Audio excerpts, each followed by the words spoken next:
Hi നമസ്തേ. ഞാൻ Mumbai Malayali YouTube ചാനലിലേക്ക് ഒരിക്കൽ കൂടി എല്ലാവർക്കും സ്വാഗതം.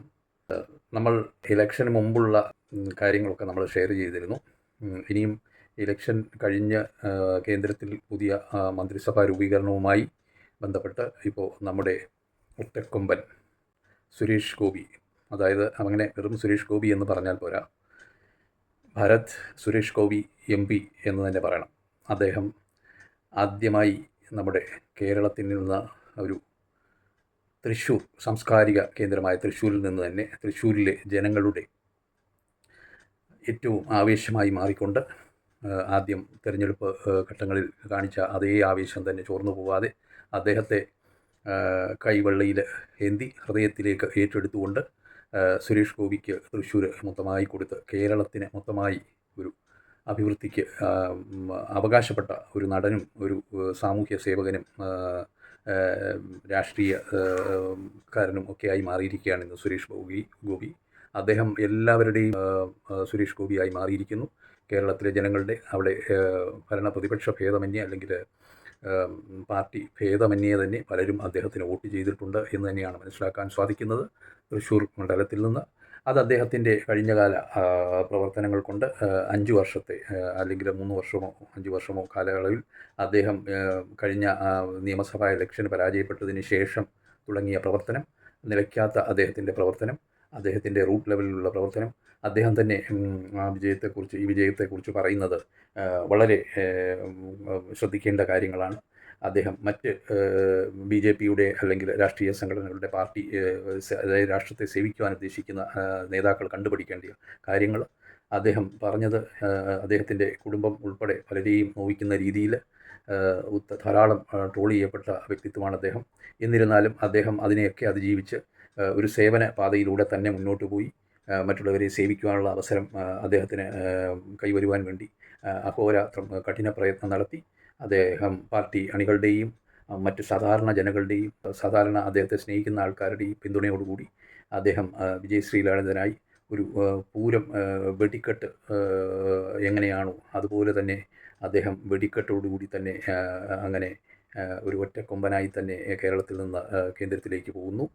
അപ്പം ഭരത് സുരേഷ് ഗോപി MPയെക്കുറിച്ച് അങ്ങനെ വിളിക്കാനാണ് എനിക്ക് ആഗ്രഹം, സ്നേഹപൂർവ്വം. കാരണം അദ്ദേഹത്തിൻ്റെ ഇത്ര കാലത്തെ രാഷ്ട്രീയ ജീവിതം തുടങ്ങുന്നതിന് മുമ്പ് അദ്ദേഹം സിനിമാ ജീവിതത്തിലാണ് അദ്ദേഹത്തിൻ്റെ അതായത് ജീവിതം തുടക്കം.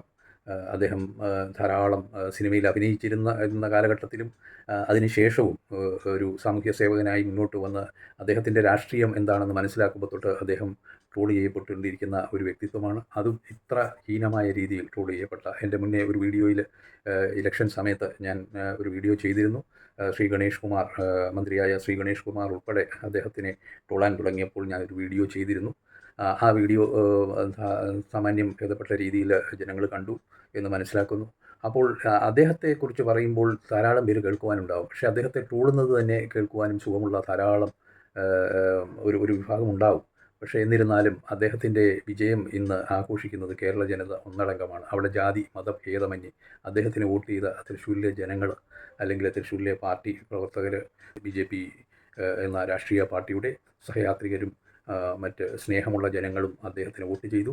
എന്തായാലും അദ്ദേഹം കർമ്മനിരതനായ ഒരു രാഷ്ട്രീയ അല്ലെങ്കിൽ സാമൂഹ്യ സേവകനായി ഇനിയും നമ്മൾ കാണുവാൻ ആഗ്രഹിക്കുന്നു. പക്ഷേ അദ്ദേഹത്തിനുള്ള കമ്മിറ്റ്മെൻറ്റ് അദ്ദേഹം ആദ്യം തന്നെ പറഞ്ഞു. അദ്ദേഹം 4 ചിത്രങ്ങൾ പൂർത്തീകരിക്കണം എന്ന അദ്ദേഹത്തിൻ്റെ ആഗ്രഹം അദ്ദേഹം പറയുകയും ചോദ്യങ്ങൾക്ക് അദ്ദേഹം മറുപടി കൊടുക്കുകയും ചെയ്തിരുന്നു. അദ്ദേഹത്തിന് അത് തീർച്ചയായിട്ടും സാധിക്കണം. നമ്മുടെയൊക്കെ ആഗ്രഹം അദ്ദേഹം സിനിമയിൽ രംഗത്ത് വന്ന് അദ്ദേഹം ധാരാളം നേട്ടങ്ങൾ ഉണ്ടാക്കിയെങ്കിൽ അത് അദ്ദേഹത്തിന് കിട്ടിയ പ്രതിഫലത്തിൽ നിന്ന് അദ്ദേഹം എത്രയോ പേരുടെ ജീവിതം സന്തുഷ്ടമാക്കി. അപ്പോൾ അത് സിനിമയിൽ നിന്നുള്ള വരുമാനം കൊണ്ട് തന്നെ അദ്ദേഹത്തിൻ്റെ പ്രൊഫഷണൽ വരുമാനത്തിൽ നിന്ന് തന്നെ അദ്ദേഹം അത് സാധിച്ചെങ്കിൽ തീർച്ചയായും ആ കമ്മിറ്റ്മെൻറ്റുകൾ അദ്ദേഹം പൂർത്തിയാക്കണം. അദ്ദേഹം ആ കമ്മിറ്റ്മെൻറ്റുകൾ പൂർത്തിയാക്കുവാൻ വേണ്ടി അദ്ദേഹത്തിന് സാവകാശം വേണമെന്നും മന്ത്രിസ്ഥാനം വേണ്ട എന്ന് പോലും അദ്ദേഹം കേന്ദ്രത്തോട് ആവശ്യപ്പെട്ടു. പ്രധാനമന്ത്രി മോദിജിയോട് അദ്ദേഹത്തെ സ്നേഹിക്കുന്ന, അദ്ദേഹം കേന്ദ്രത്തിൽ വരണം, മന്ത്രിസഭയിൽ അദ്ദേഹത്തിൻ്റെ കൂടെ ഉണ്ടാകണമെന്ന് ആഗ്രഹിച്ച മോദിജി പോലും അത് തീരുമാനത്തിലൂടെ അത് പ്രവൃത്തിയിലൂടെ കാണിച്ചു എന്നാണ് തോന്നുന്നത്. അതുകൊണ്ടാണ് അദ്ദേഹത്തിന് സഹമന്ത്രി സ്ഥാനം കൊടുത്തിരിക്കുന്നത് എന്ന് തന്നെ കരുതേണ്ടിയിരിക്കുന്നു. കാരണം ക്യാബിനറ്റ് റാങ്കിൽ ആദ്യത്തെ താമര വിരിയിച്ചുകൊണ്ട് താമരയിൽ വിടർന്ന ഒരു BJP MP എന്ന ഭാരതീയ ജനതാ പാർട്ടിയുടെ ഒരു MP എന്ന നിലയിൽ അദ്ദേഹത്തിൻ്റെ ശോഭ വളരെയധികം കൂടുതലാണ്.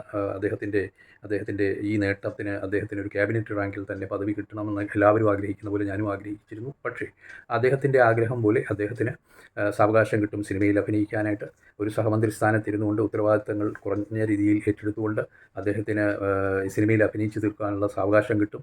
അങ്ങനെ ഒരു 2 വർഷത്തെ സാവകാശത്തിന് ശേഷം വീണ്ടും അദ്ദേഹത്തിന് ഉയർന്ന ക്യാബിനറ്റ് റാങ്കിലേക്ക് അദ്ദേഹത്തിനെ പ്രൊമോട്ട് ചെയ്യപ്പെടാവുന്നതാണ്. യാതൊരു സംശയവുമില്ല അക്കാര്യത്തിൽ. ഈ തീരുമാനങ്ങളൊക്കെ കേന്ദ്ര നേതൃത്വത്തിന് നന്നായി അറിയാം. അതനുസരിച്ച് തന്നെയാണ് ഇപ്പോൾ ചെയ്തിരിക്കുന്നത്. പത്രമാധ്യമങ്ങൾ പടച്ചുവിടുന്ന നറേറ്റീവുകൾ ചതിയിൽ ആരും പെടരുത്, ആരും അത് വിശ്വസിക്കരുത് എന്നാണ് എൻ്റെ വിനീതമായ അഭ്യർത്ഥന. അദ്ദേഹത്തെ സ്നേഹിക്കുന്ന ഒരു സാധാരണ ജനം എന്ന നിലയിൽ എനിക്ക് പറയാനുള്ളത്. കാരണം ധാരാളം അദ്ദേഹത്തിന് ട്രോൾ ചെയ്യപ്പെട്ട, ഇലക്ഷൻ മുമ്പ് ട്രോൾ ചെയ്യപ്പെട്ട പോലെ തന്നെ ഇപ്പോഴും അദ്ദേഹത്തെ ട്രോളുകൾ പിന്തുടർന്നുകൊണ്ടേയിരിക്കുന്നു. അപ്പോൾ നമ്മളെല്ലാവരും ഒന്നിച്ച് അതെല്ലാം പരാജയപ്പെടുത്തണം. അദ്ദേഹത്തിൻ്റെ നന്മയ്ക്കായി വേണ്ടി പ്രാർത്ഥിക്കുക. അദ്ദേഹത്തിന് ആയുരാരോഗ്യ സൗഖ്യം ലഭിക്കട്ടെ. അതുപോലെ തന്നെ അദ്ദേഹത്തിൻ്റെ കുടുംബത്തിനും സകല ഐശ്വര്യങ്ങളും വരട്ടെ. അദ്ദേഹത്തിനോടൊപ്പം അദ്ദേഹത്തിൻ്റെ വേദനാ സമയങ്ങളിൽ, അദ്ദേഹത്തിൻ്റെ കഷ്ടപ്പാട് സമയങ്ങളിൽ, ഇലക്ഷൻ പ്രചരണ സമയങ്ങളിൽ അദ്ദേഹം നേരിട്ട മാനസിക സംഘർഷങ്ങളിൽ അദ്ദേഹത്തിന് സന്തോഷം പകർന്നു കൊടുത്ത അദ്ദേഹത്തിൻ്റെ കുടുംബത്തിനും മറ്റ് സഹപ്രവർത്തകർക്കും തൃശ്ശൂരിലെ ജനങ്ങൾക്കും അദ്ദേഹത്തിനെ നെഞ്ചിലേറ്റി തൃശ്ശൂരിലെ ജനങ്ങൾക്കും നന്ദി അറിയിച്ചുകൊണ്ട് അദ്ദേഹത്തിന് നല്ലൊരു ഭാവി, ശോഭനമായ ഭാവി സാമൂഹ്യ സേവന രംഗത്ത് ഉണ്ടാകട്ടെ എന്ന് പ്രാർത്ഥിച്ചുകൊണ്ട് ഈ ചെറിയ വീഡിയോ ഇവിടെ അവസാനിപ്പിക്കട്ടെ. നന്ദി, നമസ്കാരം.